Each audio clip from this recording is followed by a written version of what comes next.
നമസ്കാരം, എല്ലാവർക്കും JP media 5ലേക്ക് സ്വാഗതം. ഇത് കേരളത്തിലെ ഒരു അറിയപ്പെടുന്ന റെയിൽവേ ക്രോസാണ്. അറിയപ്പെടുന്നതും അറിയപ്പെടാത്ത റെയിൽവേ ക്രോസുകളും എല്ലാം ഇതാണ് സ്ഥിതി. അതായത് കംപ്ലീറ്റ് കുണ്ടും കുഴിയായിട്ട് കിടക്കുന്നത്. ഏതെങ്കിലും വാഹനം ഒന്ന് കുരുങ്ങിയാൽ പോലും തള്ളി അത് പുറത്തെത്തിക്കാൻ പറ്റത്തില്ല. ആ രീതിയിലുള്ള കുഴിയാണ് മിക്കവാറും റെയിൽവേ ക്രോസുകളിലൊക്കെ കാണുന്നത്. ഇതെന്താണ് ഇതിൻ്റെ കാരണം എന്ന് എനിക്ക് അറിയില്ല. അറിയാവുന്നവരാരെങ്കിലും ഉണ്ടെങ്കിൽ കമൻറ്റ് ചെയ്യുക. അതോ ജനങ്ങളെ കുരുതിക്ക് കൊടുക്കാനാണോ, അത് ഈ രോഗികളുമായിട്ട് പോകുന്നവരെയൊക്കെ ഇതിനകത്ത് കഷ്ടപ്പെടുത്തുക എന്നുള്ള ഉദ്ദേശമാണോ എന്നും എനിക്കറിയില്ല.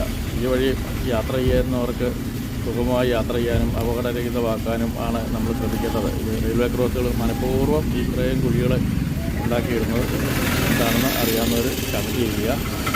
അപ്പോൾ അടുത്ത വീഡിയോ കാണുന്നവർ എല്ലാവർക്കും താങ്ക് യു.